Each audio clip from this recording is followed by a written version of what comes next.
Carlos Montouto, ¿qué hay? Buenos días. ¿Qué tal? Buenos días, ¿cómo estamos? Pues por aquí esperando para que te pusieras en tu sitio y empezaras a alargar desesperadamente hasta que pase el tiempo del programa Y nos echen. y nos echen.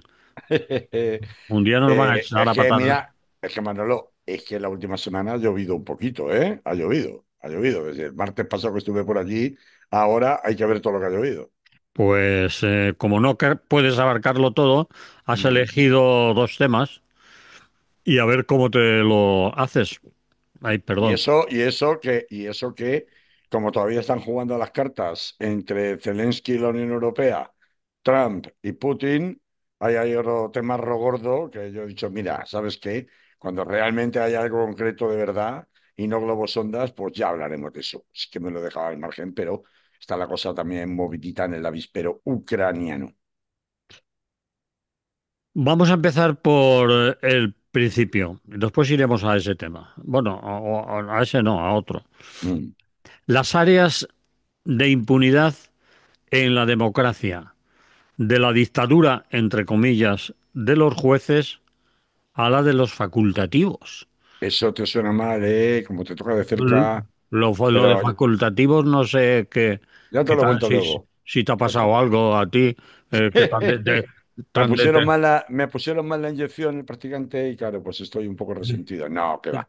Luego lo comentamos y verás que Empieza, sí. empieza ya, va, que ya estamos. Empezamos ya. Bueno, no hace falta explicar que efectivamente el martes de la semana pasada, ahora, pues ha habido un anuncio que ha supuesto un terremoto, que es el de el fallo condenatorio de la sentencia del Tribunal Supremo contra el fiscal general, del que todo el mundo ha hablado, del que vosotros habéis hablado, del que algunos ya nos avanzamos, tanto en esta casa como fuera de esta casa, e incluso cuando todavía no había terminado el juicio sobre que esa posibilidad de fallo condenatorio era incluso más probable de la que parecía plausible a la mayoría de la opinión pública, que era la absolutoria. Y bueno, esto ha permitido o me permite abordar un tema que ya tenía pendiente desde hace tiempo y que desde luego se ha suscitado con gran generalidad en los últimos días a raíz de conocerse el pasado jueves el fallo de esa sentencia. Y es si realmente existe algo como el lawfare, la guerra judicial, en fin, todas estas cosas que se conocen como la dictadura de los jueces o la impunidad de los jueces. Bueno, yo quería empezar explicando que el tema del lawfare, ya lo he contado alguna vez aquí, es una creación, como casi todo en estas cosas, norteamericana, de los años que procede de los años 90, cuando las, entre comillas, primaveras latinoamericanas empezaron a derrocar a gobiernos autoritarios, cuando no directamente dictaduras militares, de los años 70 y 80 en América Latina. Entonces, la forma en la que encontró Estados Unidos de volver al redil a aquellos primeros ministros o aquellos presidentes de países latinoamericanos que no respondían ya directamente a sus intereses directos en la zona, no necesariamente porque tuvieran una ideología anticapitalista, nada por el estilo, sino simplemente, a veces, por ejemplo, era una cuestión nacionalista, más que una cuestión ideológica, pero que no obedecían a sus intereses. La forma que encontró para hacerlo fue el desarrollar una planificación muy en el estilo de la doctrina Monroe, de la que hablaremos luego, de considerar a América Latina como su patio trasero y también Centroamérica, pues de intentar coger y revertir la situación, reconducir al redil aquellos por la vía, aquellos, digamos, rebeldes, pues por la vía de hacer confluir, por un lado, intereses mediáticos, por otro lado, intereses empresariales y por otro lado, intereses judiciales o connivencias judiciales. Esto dio lugar a que esta técnica, que no solo se utilizó contra presidentes de gobierno o presidentes de repúblicas latinoamericanas en los 90 y en la primera década de los 2000, sino que también se utilizó primeramente como prueba piloto o ensayo, por ejemplo, contra activistas medioambientales y activistas de derechos humanos, a los que en connivencia entre el ejército y determinados jueces se les ponía prácticamente en una amenaza de muerte o de detención constante para desactivarlos pues empezó a cobrar carta de naturaleza y de una manera notoriamente reconocida a nivel internacional. Primero, con el derrocamiento por esta vía judicial combinada con iniciativas parlamentarias de la oposición en el gobierno de Mel Zelaya en Honduras en el año 2009. A esta han seguido después una retahíla enorme, algunos casos son muy conocidos, por ejemplo el de Fernando Lugo en Paraguay, que fue el primer presidente de izquierdas, que además era obispo en el año 2012, llegó a la presidencia en 2008 y fue depuesto por un supuesto mal desempeño sin posibilidad de defenderse, con acusaciones por parte de la Fiscalía General, digamos, contaminada o actuando en connivencia con el Poder Judicial y el Poder Político. Después, bueno, pues ha habido otros muchísimos casos. Son de recordar, por ejemplo, naturalmente lo que ocurrió con Lula da Silva y Dilma Rousseff entre 2014 y 2016, en donde recordaremos al famoso señor Moro, fiscal general del Estado, luego magistrado, que es quien estuvo detrás de la destitución y el arresto para que no pudiera volverse a presentar a las elecciones de, de Lula da Silva y después de Dilma Rousseff, que no es detenida, no es arrestada, pero sí es depuesta por el propio poder político. Ha habido muchos más, por ejemplo, con una técnica muy similar, por ejemplo, con Evo Morales en su primera destitución en Bolivia, por ejemplo, con Pedro Castillo en Perú, también a través del poder político y el poder judicial, actuando a través de la Fiscalía General del Estado. Allí la Fiscalía General del Estado, a diferencia de allí, y mucho más al estilo americano, es quien promueve las instrucciones penales contra tanto los particulares como contra cualquier persona con un cargo público. O sea, tiene un papel mucho más activo, que en el caso de la Fiscalía General sería equivalente a lo que hace aquí, ha hecho aquí el magistrado juez Hurtado en el Tribunal Supremo. Bueno, por último, tenemos el caso de Cristina Fernández de Kirchner, que también ha sido un caso muy controvertido, en donde esta vez sí, por la vía judicial, es que se le ha depuesto y se le ha inhabilitado, porque principalmente lo que se persigue es, normalmente con condenas relativamente ligeras, pero inhabilitar, es decir, sacar del espacio político a los rivales políticos que molestan, ¿no? Por tanto, cuando se habla de que el lawfare no existe, hombre, el lawfare hay pruebas, todas, mira, todas las que he contado que se pueden, no hace falta buscar mucho, te puedes ir a Wikipedia y cualquiera de los nombres que he mencionado, podemos estar en ello. Hay otros casos en donde ocurre un poco al revés, es decir, es el poder político el que trata de sojuzgar o someter la independencia del poder judicial para ponerlo al servicio. Un caso muy obvio es el caso de Netanyahu en Israel. En este caso, lo que ocurrió fue al revés, es decir, Netanyahu pretendía justo antes de los luctuosos sucesos de Hamas el 7 de octubre de 2023, lo que pretendía era promulgar una reforma constitucional por la cual los jueces no pudieran vetar sus decisiones en materia política. Algo parecido ocurrió con Bukele. Bukele, cuando llegó a El Salvador, lo primero que hizo fue destituir directamente a toda la Corte Suprema, y nombrar a jueces afines. Algo parecido sucedió con Rafael Correa. Lo que pasa es que a Rafael Correa le salió mal en Ecuador. No lo he mencionado, pero Rafael Correa fue expulsado precisamente por otro complot entre el Poder Judicial y el Poder Político, después de que Rafael Correa hubiera intentado nombrar ilegalmente a toda una serie de jueces afines o de su cuerda. Y algo parecido sucedió en el último mandato de la de Manuel Ángel López Obrador en México, en donde hizo una reforma judicial por la cual le quitaba el poder a los jueces de carrera y ya, en los últimos momentos de su mandato, ahora ya con la nueva presidenta, Claudia Sheinbaum, se ha promovido una especie de confusísima elección ciudadana de los jueces, un poco tratando de copiar el modelo norteamericano de nombramiento de determinados jueces en los estados federales, en los cuales ha habido muchas protestas de sospechas de amaño en esas supuestas elecciones a jueces, porque se presentaban, por ejemplo, sin ningún control, pues reconocidos representantes, abogados, defensores de narcotraficantes, por poner un ejemplo, lo mm, cual en un país como México es muy sospechoso. O sea que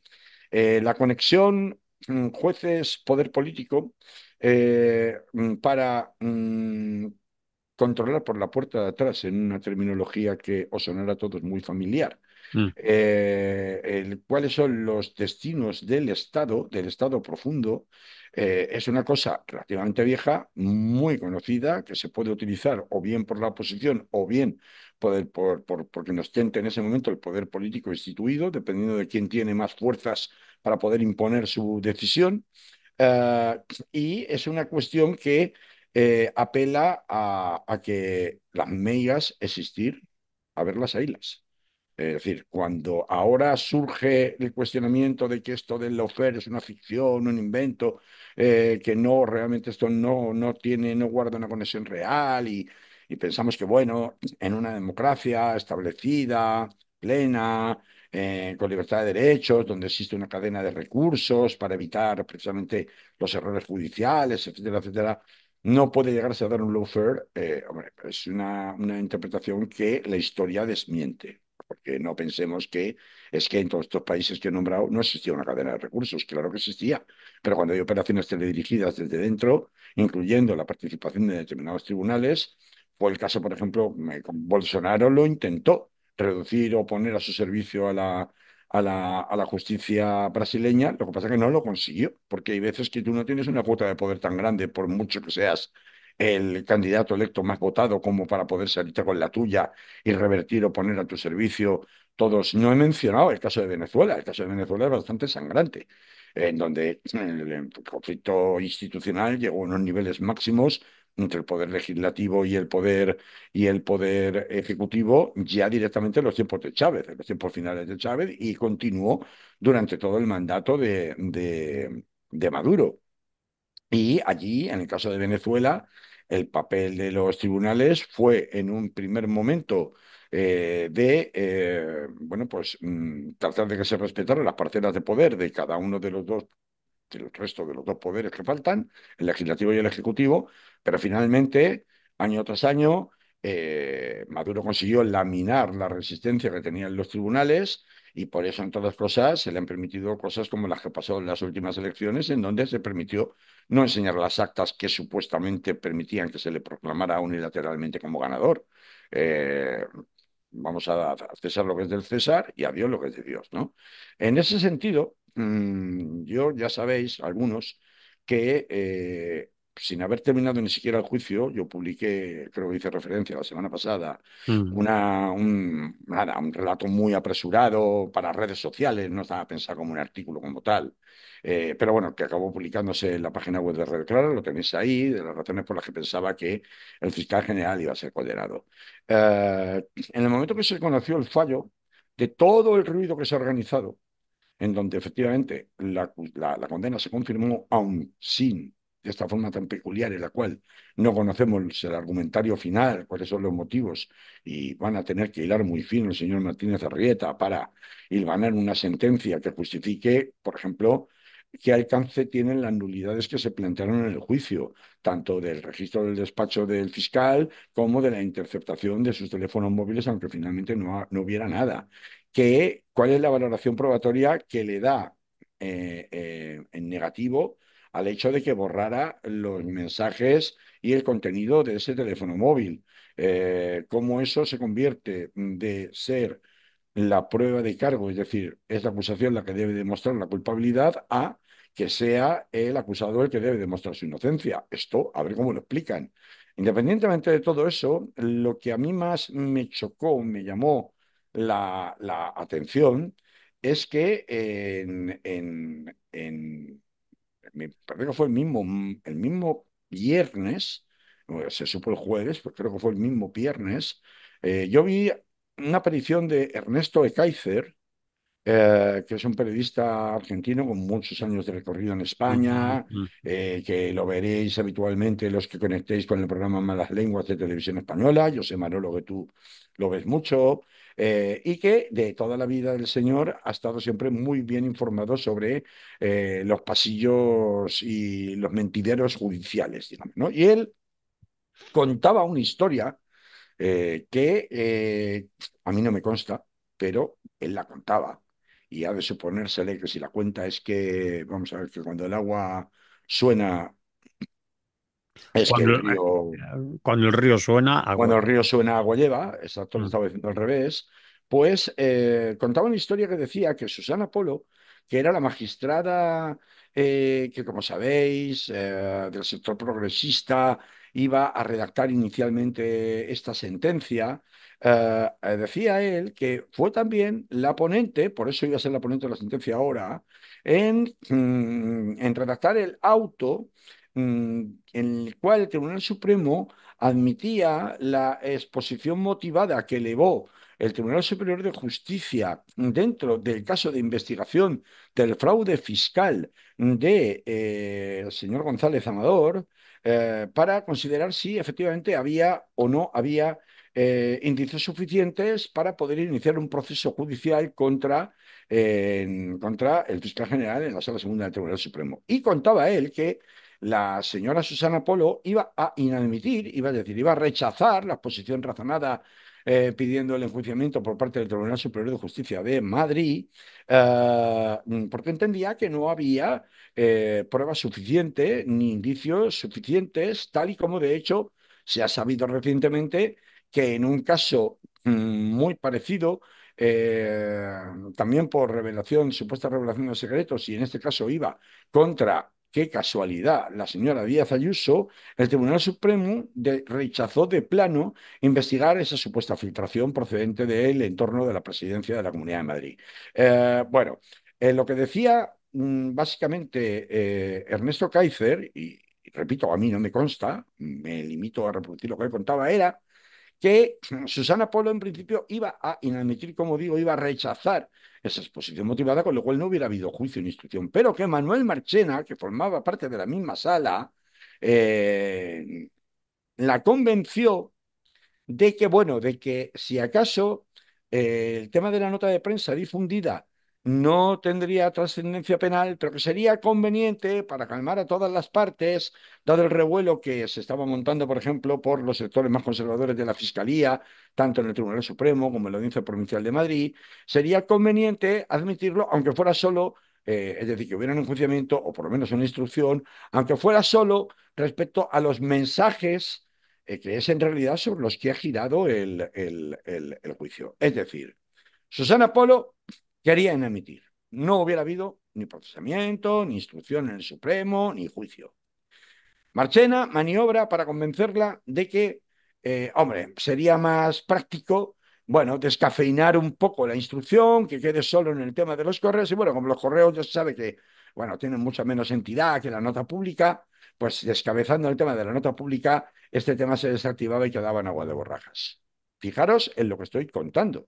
Mm. Tanto es así que en noviembre del año 24 la Sala Segunda del Tribunal Supremo, en el auto, en el auto que dicta para procesar, bueno, para abrir instrucción penal contra el fiscal general, primero transcribe el contenido de la nota controvertida y dice, y estoy leyendo literalmente de la página web del Consejo General del Poder Judicial, no, no está tomado en ningún periódico, dice literalmente la sala.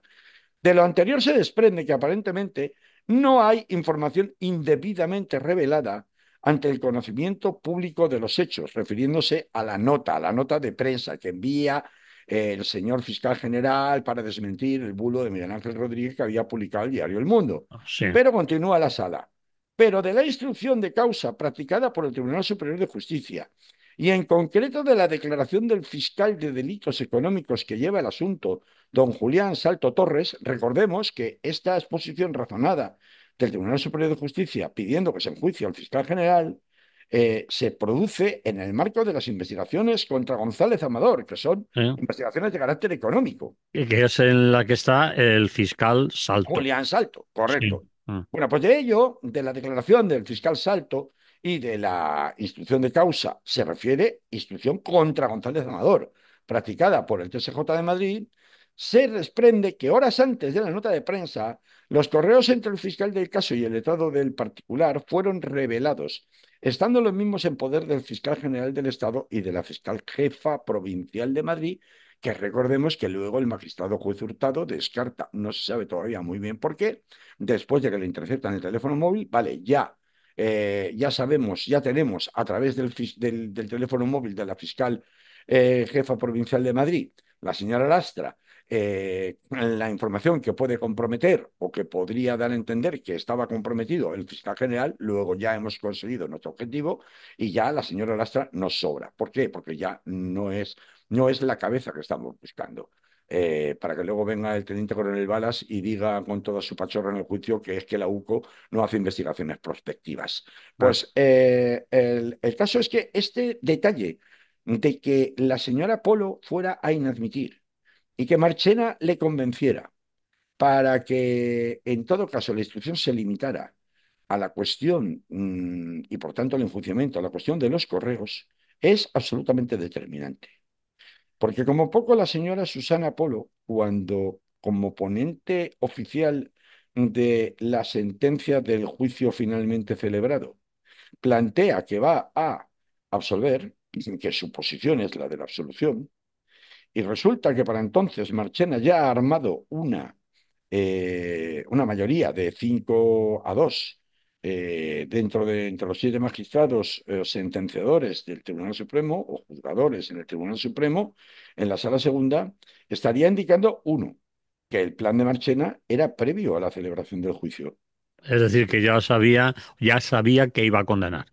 No solamente sabía que iba a condenar, es que había un plan Eh, para condenar. Había un plan. Había un plan previo para condenar, lo cual sería una prevaricación directa y algo de una gravedad absolutamente inusitada.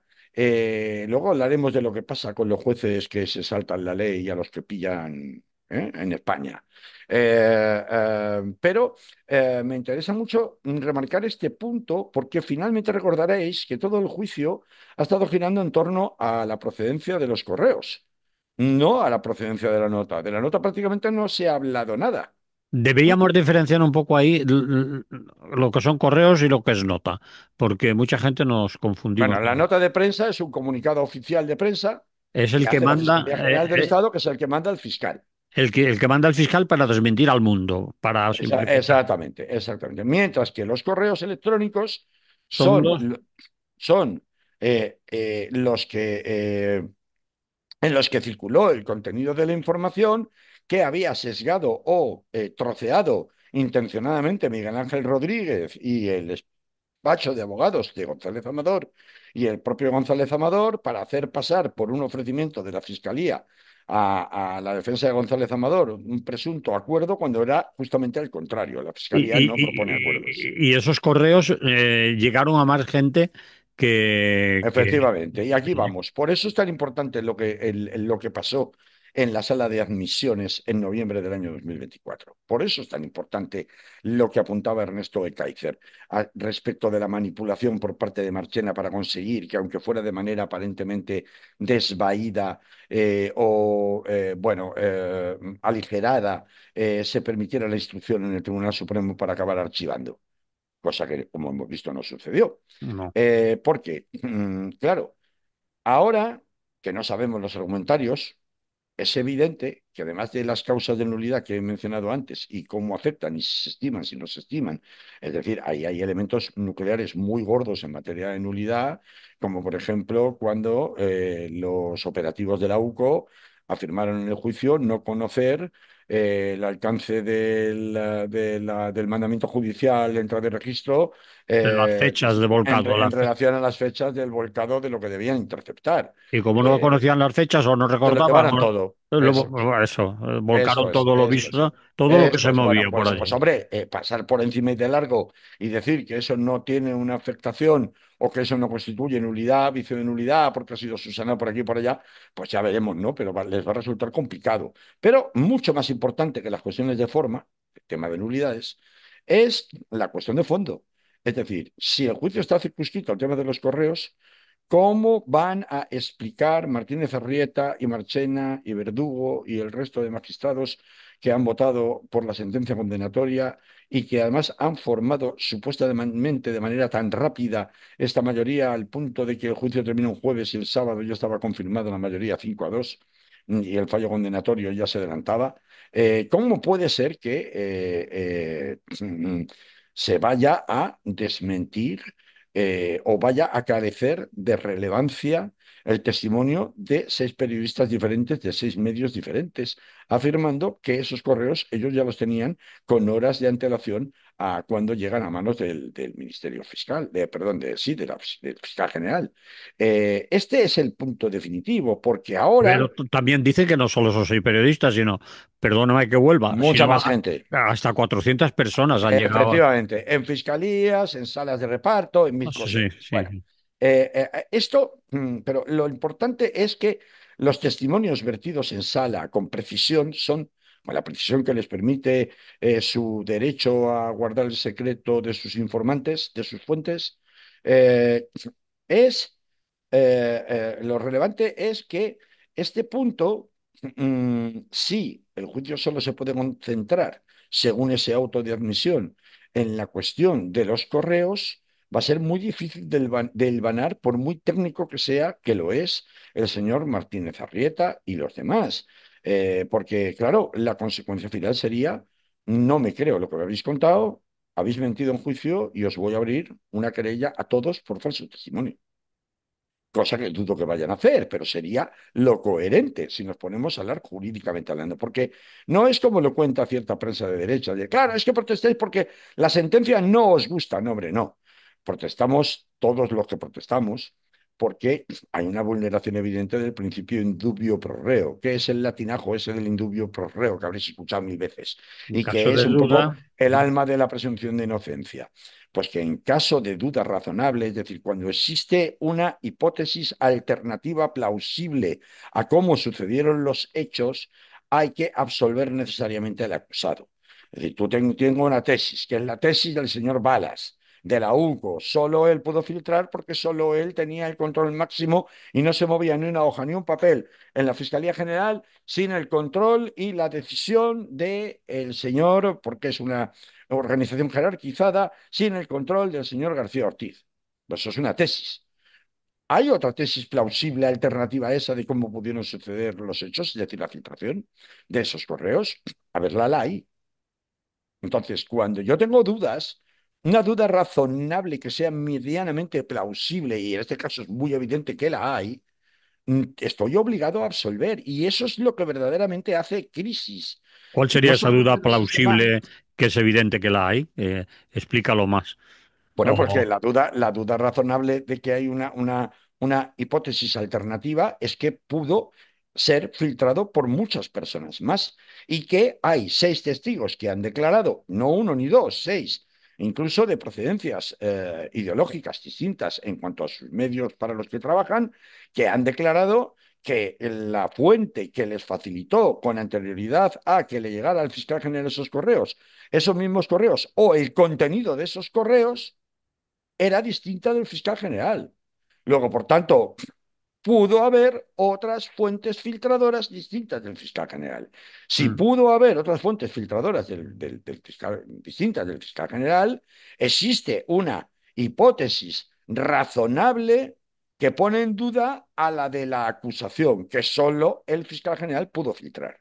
Y si hay una duda, se pone en duda de una manera plausible, porque es creíble la versión de 6 testigos distintos, coinciden, dan muchos detalles, las han dado desde el principio, conservan una coherencia en el relato respecto a la declaración que ya hicieron durante la instrucción. Mm. Todos esos parámetros son los que se ha usado jurisprudencialmente desde siempre para valorar y dar credibilidad a un testimonio, inclusive el de las víctimas. A las víctimas, por ejemplo, de violencia de género se les exigen cosas como tales como que el relato de los hechos que denuncian. Sea coherente en todas las declaraciones. Exactamente, exactamente. Puede tener algún desliz, es lógico y normal, siempre que no sea especialmente relevante, pues oiga, no me acuerdo, que la otra vez dije que eran las 4 y luego estaba echando memoria y era las 6.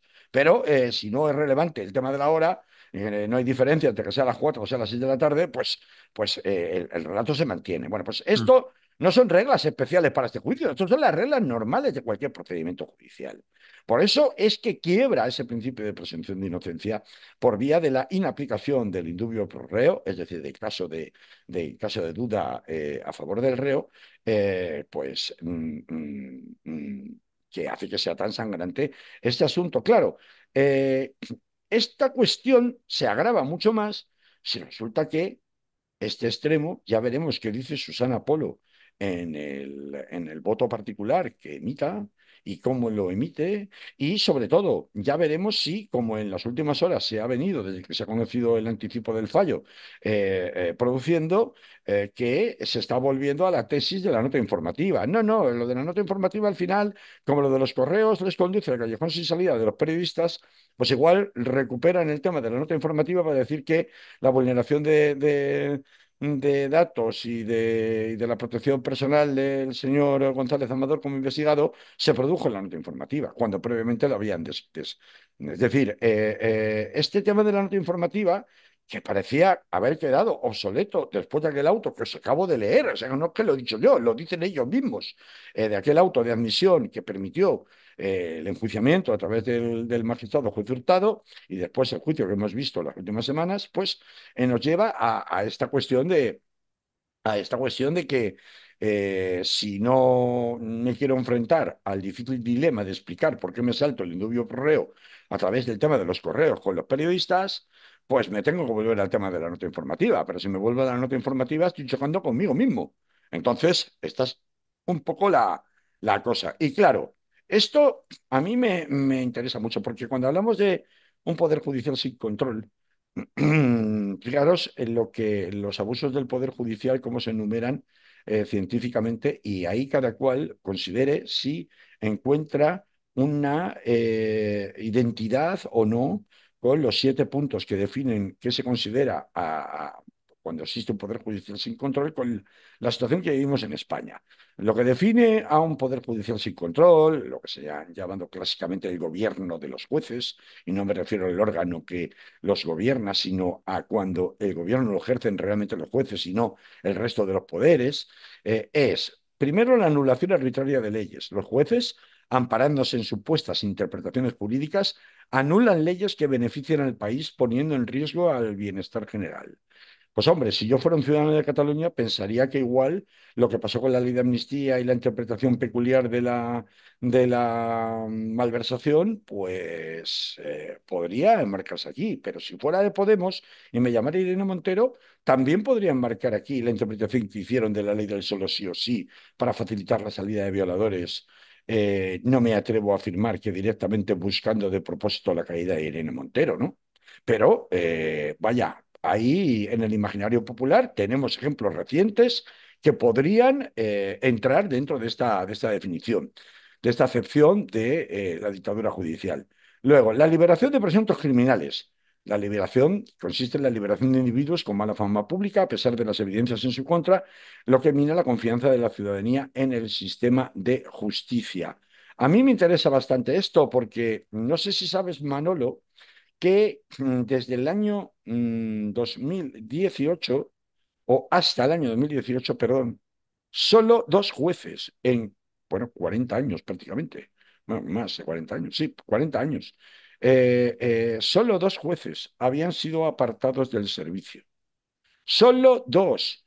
Y el Supremo había ordenado, el Supremo, qué casualidad, y ya no hablo de Marchenalo, no estaba entonces, había ordenado readmitir a algunos con tan gravísimas inculpaciones como las de liberar al jefe de la camorra, asesorar a un narcotraficante o apadrinar desde los juzgados los amaños económicos familiares en detrimento de terceros. Son el caso Bardelino, que fue muy famoso en los años 80, en donde incluso los dos jueces que participaron de aquel caso de corrupción salvaje fueron apartados y luego uno de ellos fue directamente readmitido. Es el caso en 2018 de la mocromafia holandesa, que habréis escuchado hablar, de uno de sus jefes, a su líder se le detuvo en Málaga y el Tribunal Superior de Justicia en Málaga y la Audiencia Nacional lo pusieron en libertad de manera extrañísima, pese a que había una solicitud de extradición del gobierno de los Países Bajos.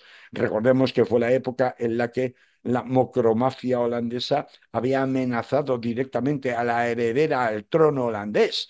Es decir, no estamos hablando de cualquier cosita. Claro, este tema es un tema interesante, ¿verdad? Porque uno dice, hombre, vamos a ver, si resulta que hay liberaciones de criminales muy sospechosas, muy discutidas, y aquí nadie responde, y finalmente cuando le pillan con el carrito del helado a algunos jueces, las penas son minúsculas, o de hecho incluso se les remite la carrera y siguen, como en el caso Bardelino, que uno de los jueces siguió hasta su jubilación después de ser remitido, dictando sentencias. Decía, oye, ¿qué fe voy a tener yo en esto? Es decir, luego el nepotismo y la corrupción, que es la contratación de familiares y amigos, así como la creación de conflictos de interés, que son prácticas comunes en un poder judicial corrompido. Bueno, creo que de puertas giratorias hemos oído hablar un montón de veces, ¿verdad? Ya no quiero decir, recordemos, por ejemplo, el escándalo judicial gigantesco de cuando la Sala de lo Contencioso Administrativo del Tribunal Supremo, la Sala Sexta, acordó que a partir de ese momento el impuesto de transmisiones patrimoniales en las compraventas y en las hipotecas la tenían que pagar los bancos. Y no sé si recordáis que el señor Lesmes, que entonces era el presidente del Tribunal Supremo, en 48 horas convocó un pleno extraordinario de urgencia con magistrados de todas las salas que nada tenían que ver con el juez preconstituido por la ley, que era solo la sala contencioso administrativa, y revocaron la decisión volviendo a evitarle, por tanto, a los bancos que fueran ellos los que tuvieran que pasar por la carga y por la carga tributaria. Diré más, volviendo al caso del fiscal general. Ya nadie recuerda que fue precisamente el señor Marchena el que también maniobró para que la competencia en el asunto, en el asunto del proceso, saliera del Tribunal Superior de Justicia y acabara en sus manos en el Tribunal Supremo. ¿Nos acordamos de esto? Que tenía que haber estado en el Tribunal Supremo de Justicia de Cataluña, que según la Ah, sí, Constitución sí, es sí. el juez, pero Sí. ordenado por la ley y se lo saltaron. Mm, mm. ¿Eh?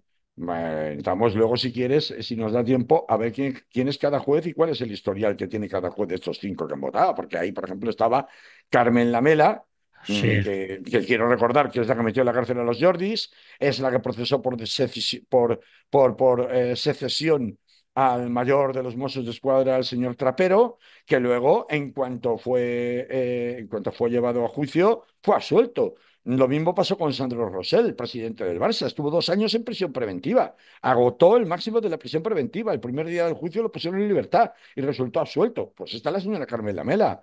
Toma premio de la Audiencia Nacional al Tribunal Supremo, vía Consejo General del Poder Judicial, contenido y movilizado por el Partido Popular sin renovación durante 6 años, ¿no? Violación de los derechos humanos, otro de los capítulos o acepciones de lo que significa un sistema de abuso judicial manifiesto respecto al resto de poderes y respecto a la soberanía nacional. Pues al restringir derechos fundamentales y violar tratados internacionales, los jueces traicionan su papel de defensores de la justicia.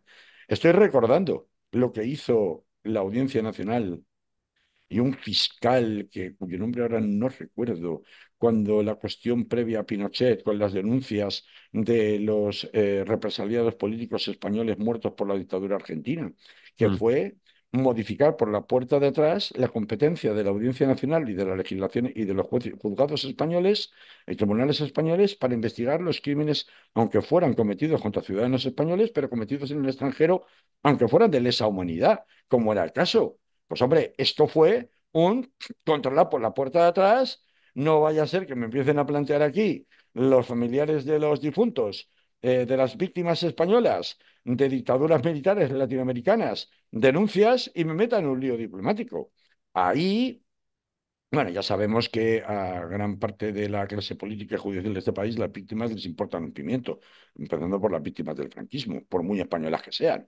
Con lo cual, pues tampoco es de extrañar, aunque todo esto no se hubiera podido producir nunca si no hubiera sido por la connivencia del Partido Socialista, que siempre se puso de perfil ante este tipo de reformas internas de la justicia en España. La quinta, impunidad. La falta de rendición de cuentas y la imposibilidad de sancionar a jueces que cometen ilícitos los convierte en un poder intocable. Yo creo que este es un punto crucial. Yo he estado viendo hace poco al juez García Castellón. ¿Os acordáis del ínclito juez García Castellón? El que decía que era un delito de rebelión, todo el tema del proceso por el asunto del asalto al aeropuerto del Prat, porque hubo un turista francés que falleció de un infarto en unas escaleras y parece ser que la muchedumbre congregada impidió que pudiera ser evacuado en tiempo y forma. Pues este señor está haciendo una tournée por televisiones y por periódicos presentando un libro de memorias. Ya sabemos que está retirado. Pero este señor es el que estuvo RQR en la operación Pisa contra Podemos. Este señor es el que estuvo o sea, no permitiendo que se cerrara nunca, porque aunque la sala de apelaciones en la Audiencia Nacional luego le enmendaba la plana, pues un poco lo que pasa con la Audiencia Provincial de Madrid con el juez Peinado. Él, RQR, volvía a reabrirlo, ¿no? Y el caso Pisa y los casos relacionados con Podemos estuvieron reabriéndose una y otra vez, cerrándose y volviéndose a abrir una y otra vez.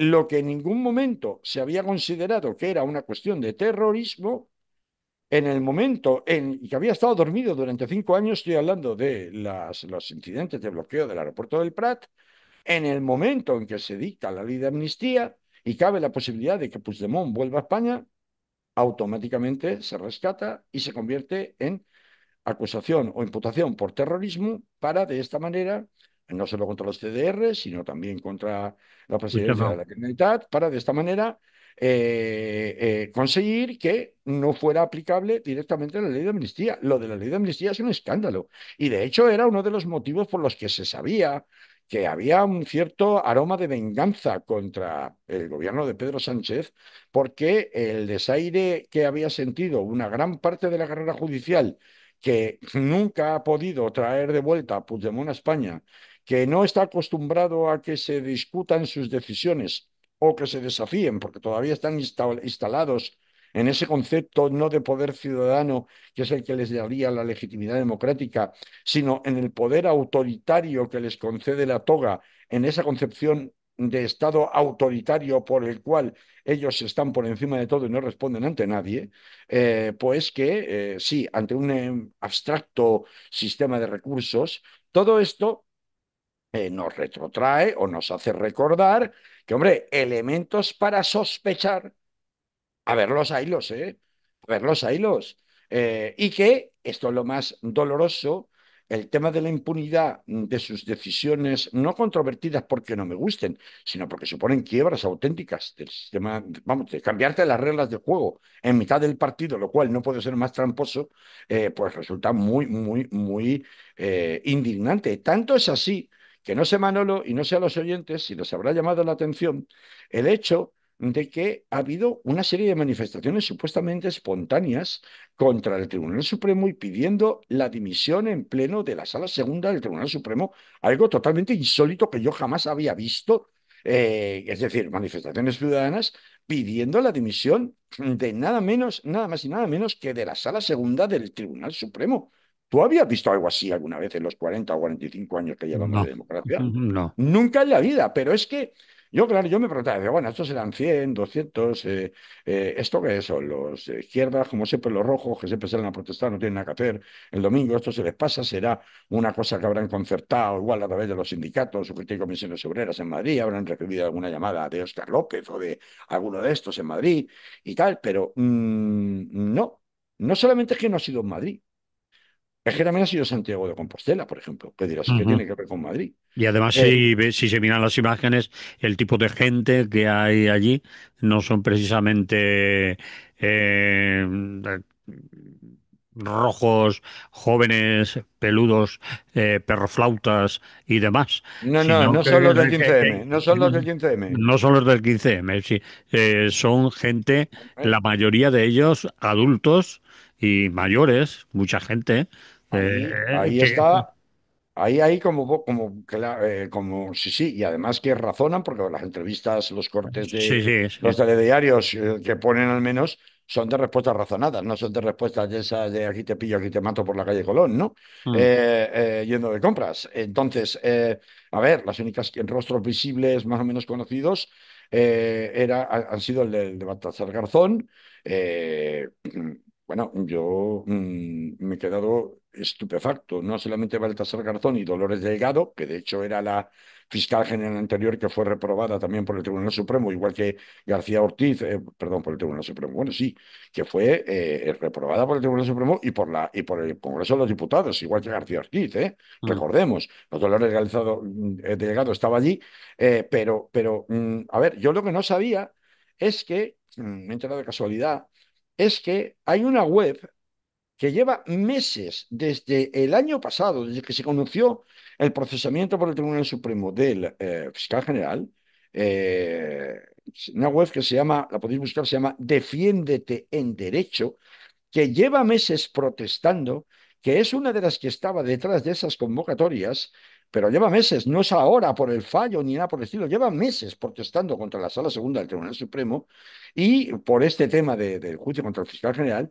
y que en solo 48 horas, desde que se conoció el fallo el sábado, esto lleva 50.000 firmas ciudadanas recogidas en solo 48 horas pidiendo la dimisión de la Sala de lo Penal del Tribunal Supremo. ¿Cómo dices que se llama la Defiéndete en derecho. Deféndete en derecho o Defiéndete en derecho. mm, En derecho en singular, en en derecho. singular? Eso es, vale. Eso es. Y la podéis buscar, o sea, quiero decir que se hacía eco de ella el diario público y, bueno, podéis entrar en la página web, está totalmente operativa, y ya, en fin, ya veréis ahí, ¿no? Eh, eh, bueno, a mí me llama mucho, muy poderosamente la atención que el ruido que se está generando en España, sobre todo por la cuestión de la impunidad con la que se toman estas decisiones, pues está teniendo primero una contestación ciudadana, después una contestación evidentemente política, y tercero, porque dentro de ese glosario de conceptos que definen lo que es un sistema democrático en el que existen abusos del Poder Judicial, antes cuando he hablado de lawfare, no he hablado de un lawfare interno, que es el que ha hecho Donald Trump con la Corte Suprema de los Estados Unidos, en donde se ha revocado directamente todo el corpus, digamos, de tanto la separación de poderes entre el Congreso y el presidente de la República o Poder Ejecutivo, permitiéndole a Donald Trump tomar decisiones que legalmente no le corresponden en absoluto porque invade las competencias de los estados federales, lo que aquí serían las comunidades autónomas, e invade las competencias del propio Congreso y Senado de los Estados Unidos, por un lado.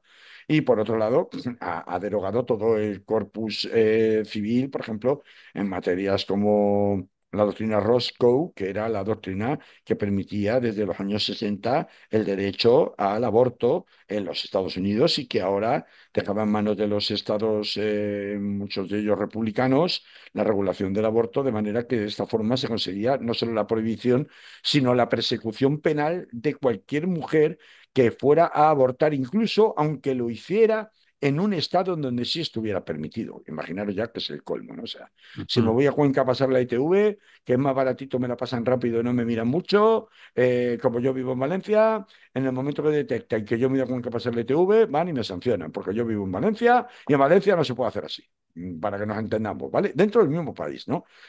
Pues esta impunidad, que es a la que estamos, a la que me estoy refiriendo, es seguramente lo que más cabrea al personal, porque claro, esto de la señora Díaz Ayuso diciendo que es que al Supremo le ha salido otro Supremo, pues mire usted, no, al Supremo no le ha salido otro Supremo, es que el Supremo es el máximo y último tribunal técnico según nuestra Constitución, porque el Tribunal Constitucional no Es, revisa los hechos probados, no puede modificarlos.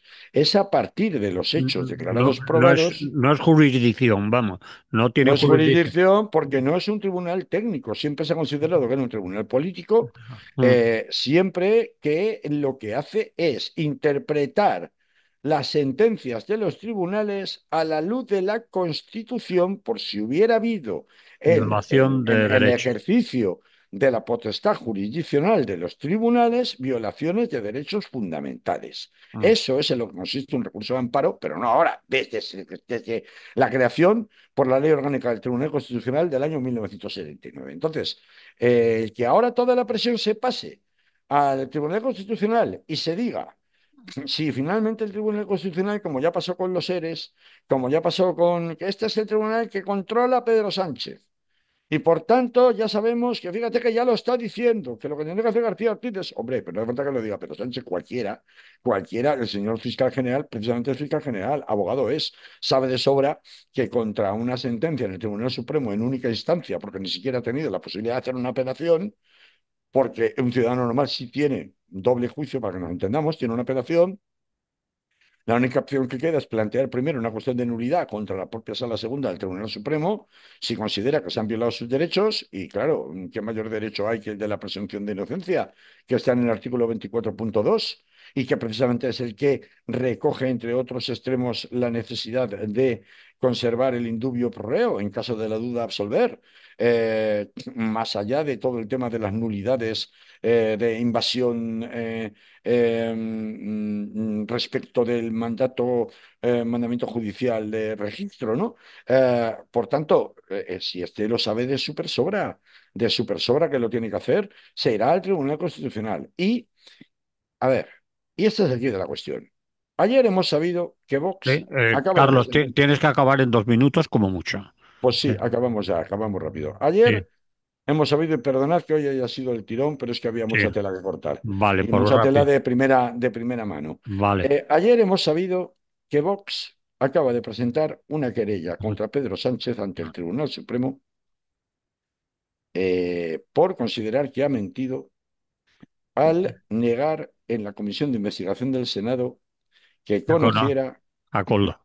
No, no, Acoldo no. Acoldo decía sí que lo conocía, pero negar sobre todo que conocía negar que conociera a Anchón Alonso, que era el socio de Enserví Navar, la empresa navarra de Santos Cerdán. También es por Coldo, pero sobre todo es este el punto crucial, ¿vale? Vale. Claro, no sé lo que la sala hará, si rechazará como otras veces por causas no tan directas o no, porque recordemos que aquí hay dos puntos que terminan de aumentar la sospecha de parcialidad de la Sala Segunda del Tribunal Supremo y justificarían el enojo pidiendo su dimisión de esas 50.000 firmas recogidas, el hecho de que aquí ha habido mucha prisa. ¿Y por qué había tanta prisa? Pues porque era necesario que estuviera terminado el juicio con una condena del fiscal general antes de que terminara este año, porque en el primer trimestre del año siguiente, 2026, comienza el primero de los juicios contra el señor González Amador. ¿Qué os dice esto? ¿Cómo es que había una deliberación express para condenar? ¿Cómo es que ya se sabe que hay una condena? ¿Y cómo se sabe y en qué manera va a interferir el redactado de la sentencia con una eventual nulidad de las actuaciones llevadas a cabo contra González Amador que le permitan salirse de rositas apreciando esas nulidades y tengan que archivar el caso contra él por el tema del fraude fiscal? Hombre, muy sospechoso es, ¿eh? Ajá, Ahora se entiende la prisa. pero Ahora se entiende la prisa. sería gravísimo, ¿no? Sería. Todo lo grave que tú quieras, pero bueno, la indignación ya la tienes, porque en un marco de impunidad ande yo caliente y ríase la gente. ¿Por qué pudiendo? Porque poder podían. ¿Por qué pudiendo, pero no siendo necesario? Es precisamente la unidad de investigación de delitos económicos dirigida por el teniente coronel Balas en la UCO la que se encarga de investigar una cuestión que no tiene nada que ver con delitos económicos y tiene solo que ver con la cuestión de revelación de un secreto. ¿Qué pinta el señor Balas, Antonio Balas ahí? El teniente coronel. Hombre, dicho poder se puede. El señor Hurtado, la UCO no se mete porque le dé la gana a él. Se mete porque le llama un juez, porque está actuando en concepto de policía judicial. Y el juez que dirige la instrucción puede llamar a quien le dé la gana. Pero, hombre, que llame precisamente a Antonio Balas, que es quien está llevando la investigación del caso Collo, Es que, bueno, el señor Salto, esto era una cuestión económica. No, oye, mire, era una cuestión económica la investigación que hacía el fiscal Salto respecto al fraude fiscal del señor González Amador, pero respecto a la filtración de unos correos, la intervención de unos periodistas y de un diputado del PSOE en Madrid que saca el correo, el contenido del correo, dice que no, que se va al notario y no sé qué, para ver de dónde proceden esos correos, eh, eso no tiene nada que ver con delitos económicos. Pero claro, es que el señor Antonio Balas parece últimamente ser el favorito de quien quiere hacer investigaciones frente a, a los intereses del gobierno de Pedro Sánchez y es muy evidente que no puede ser inocente o sería muy ingenuo pensar que fuera casualidad que el señor Hurtado eligiera precisamente esa brigada de investigación de delitos económicos en la UCO para investigar el tema del fiscal general. Carlos, Entonces, son acabamos. demasiadas cosas, sí, sí, Sí, acabamos ya. Son ya, ya. demasiadas cosas que hacen sospechar y no he podido pasar, que me hubiera gustado, a explicaros por qué hablo de la dictadura de los facultativos, No, pero no la empieces semana que viene porque... lo contaré. No, la semana Vale. que viene prometo contarlo porque veréis que guarda una relación directa. Es que no es solo en las instancias del poder oficial donde estas cosas, esas áreas de impunidad se cuecen. Es que hay otras que afectan a los ciudadanos en donde en connivencia entre facultativos y jueces también se producen áreas de impunidad y ya lo contaré más despacio la próxima semana, ¿vale? Vale. Hasta Pues luego. será hasta la semana que viene. Salud, Ah, un adiós. saludo.